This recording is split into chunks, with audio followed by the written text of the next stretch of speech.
ఏదైనా యాస గొప్పదే. రామారావు గారు అన్నట్టు ఆయన 'తల్లా పెళ్ళామా' సినిమాలో నారాయణ రెడ్డి గారితో పాట రాయించుకున్నాడు కదా, తెలుగు జాతి మనది అని. అందులో వచ్చిండన్నా వచ్చాడన్నా వరాల తెలుగు ఒకటేనన్నా అని రాస్తాడు ఆయన.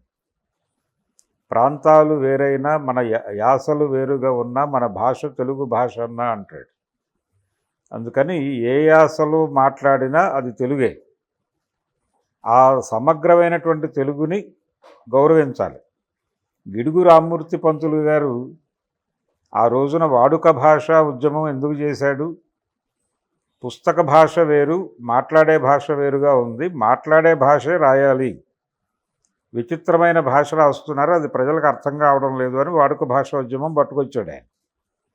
ఆ తర్వాత ముళ్ళపూడి వెంకటరమణ లాంటి వాళ్ళు యమ వ్యవహారిక మాటలు తీసుకొచ్చారు. అంటే ఏ ఎమోషన్లో ఏ ప్రాంతం వాడు ఎలా మాట్లాడతాడో, పర్టికులర్గా గోదావరి జిల్లాల యాసన ఆయన ఆయన ఆయన పుస్తకాల్లోనూ రాశాడు, ఆయన నవలల్లోనూ రాశాడు, ఆయన సినిమాల్లో కూడా అదే భాష ట్రావెల్ అయింది. అలా ఏ రచయిత ఏ ప్రాంతం వాడైతే ఆ ఇన్ఫ్లుయెన్స్ ఆయన రచనల్లోనూ ఉంటుంది, ఆయన సినిమా రచనలో కూడా ఉంటుంది. అయితే తొలితరం సినిమా వాళ్ళందరూ ఆంధ్ర ప్రాంతం వాళ్ళు. తెలంగాణకి చెందిన వాళ్ళు కూడా ఆంధ్ర ప్రాంతపు భాషే వాడే ప్రయత్నం చేసేవాళ్ళు, ఎందుకంటే దాని ఇన్ఫ్లుయెన్స్ ఉండేది. ఇది ఒక రకంగా అజమాయిషీ చేయటమే.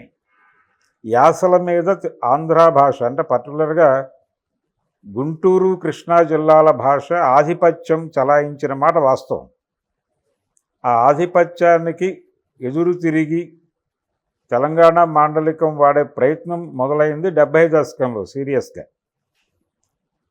ఒక ఊరి కథ, మా భూమి ఈ సినిమాలతో కొంచెం తెలంగాణ భాషకి ఒక గౌరవం ఇచ్చే ప్రయత్నం మొదలైంది. ఆ తర్వాత మిగిలిన వాళ్ళు వాళ్ళ పద్ధతిలోనే వాళ్ళు సినిమాలు తీసేవాళ్ళు.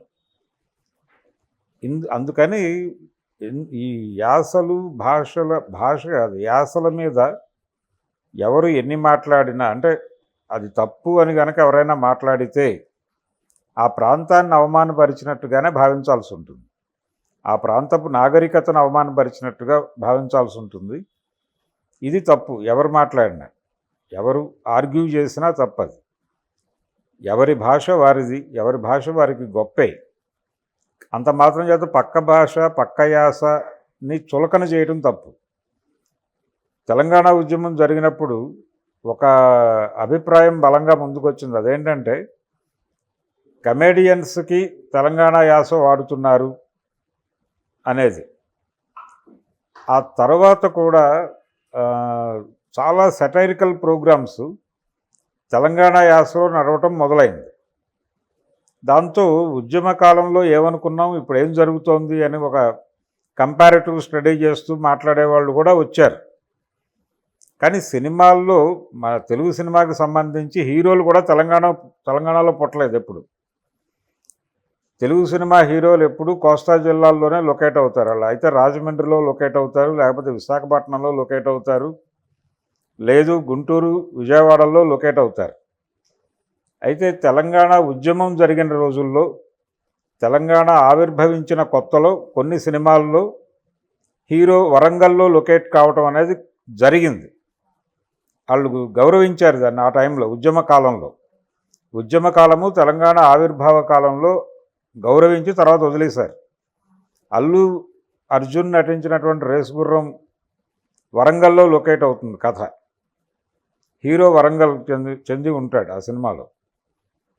అప్పటి వరకు తెలుగు సినిమాలో హీరో ఎవరు వరంగల్కి చెంది లేరు, కరీంనగర్కి చెందిన హీరోలు లేరు. అంటే రామారావు గారు అన్ని సినిమాల్లో నటించాడు, ఆయన 300 సినిమాల్లో నటించాడు. ఏ సినిమాలో కూడా ఆయన క్యారెక్టరు తెలంగాణలో లొకేట్ కాలేదు. కృష్ణ గారు 340 పైన చేశాడు ఆయన కూడా ఎప్పుడూ తెలంగాణలో లొకేట్ కాలేదు. ఇది రేస్ గుర్రం సినిమాలో జరిగింది. తర్వాత గోపీచంద్ సినిమా ఒకటి వరంగల్లో జరుగుతుంది కథ. అట్లా ఒక 5-6 సినిమాలు వచ్చినాయి. తర్వాత మళ్ళీ పాత పద్ధతిలోకే వెళ్ళిపోయారు. ఇప్పటికీ తెలుగు హీరో అంటే కోస్తా జిల్లాల్లోనే లొకేట్ అవుతాడు. ఆ టైంలో ఆడియో ఫంక్షన్స్ కూడా తెలంగాణలోను ఆంధ్రాలోను విడివిడిగా చేసేవాళ్ళు. ఆ తర్వాత మానేశారు.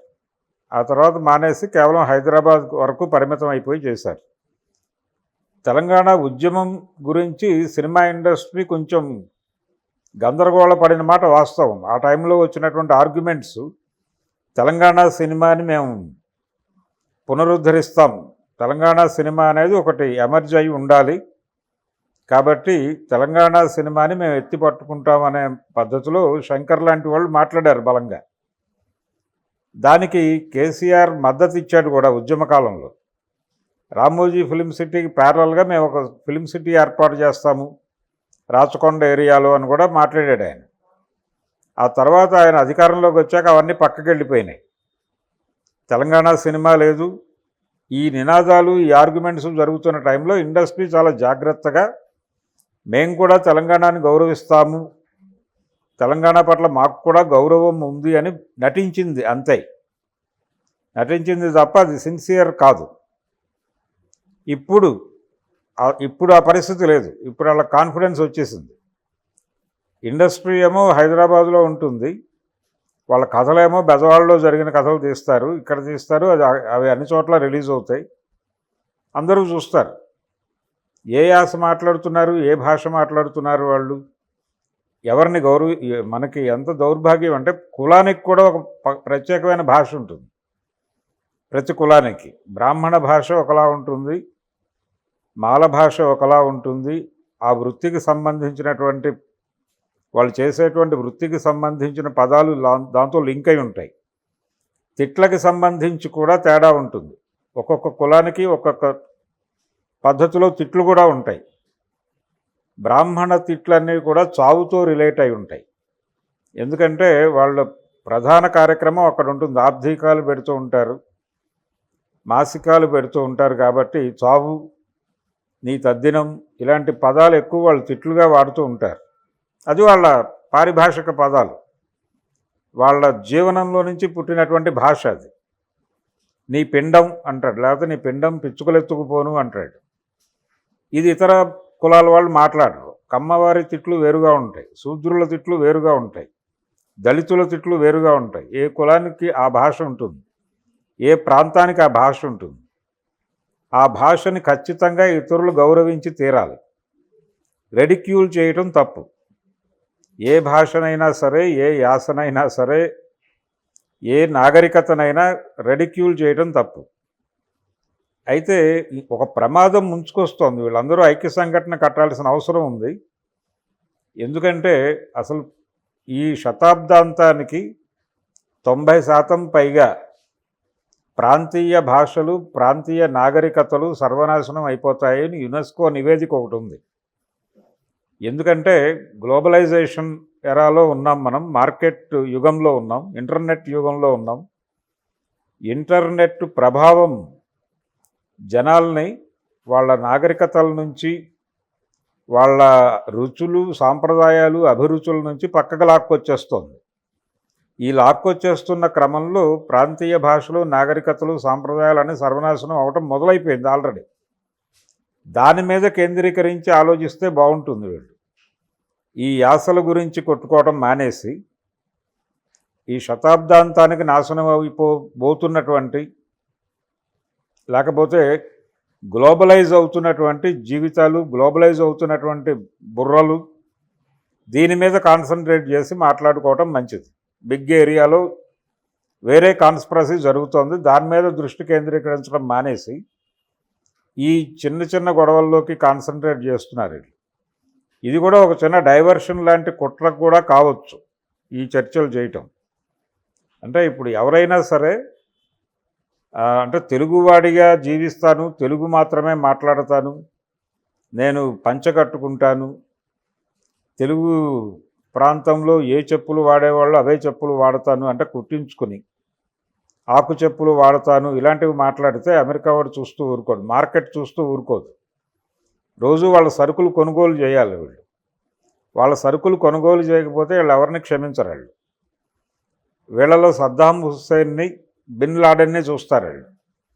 అందుకని ఇస్లాంతో అమెరికాకున్న గొడవ ఏంటి? వాళ్ళు ప్రో మార్కెట్ కాదు కాబట్టి వాళ్ళ మీద దాడులు చేస్తారు. వాళ్ళు ప్రో మార్కెట్ అయినటువంటి మతాలతోనూ, ప్రో మార్కెట్ అయినటువంటి సాంప్రదాయాలతోనూ, నాగరికతలతోనూ వాళ్ళకి ఏ ఇబ్బంది లేదు. అందుకని ఎవరైనా సరే ప్రో మార్కెట్ వ్యవహరిస్తూ ఉన్నటువంటి సందర్భం నడుస్తోంది. ఈ మార్కెట్ ఎకానమీ రోజుల్లో ఈ యాసల గురించి ఘర్షణ పడటం కన్నా, మార్కెట్ ఎకానమీ మింగేయబోతున్నటువంటి ప్రాంతీయ భాషల్ని, నాగరికతల్ని మింగేయబోతున్నటువంటి సందర్భాన్ని అర్థం చేసుకుని దాన్ని ఎలా అడ్డుకోవాలో దాని మీద కేంద్రీకరించడం మంచిది. Okay sir. Thank you. Thank you.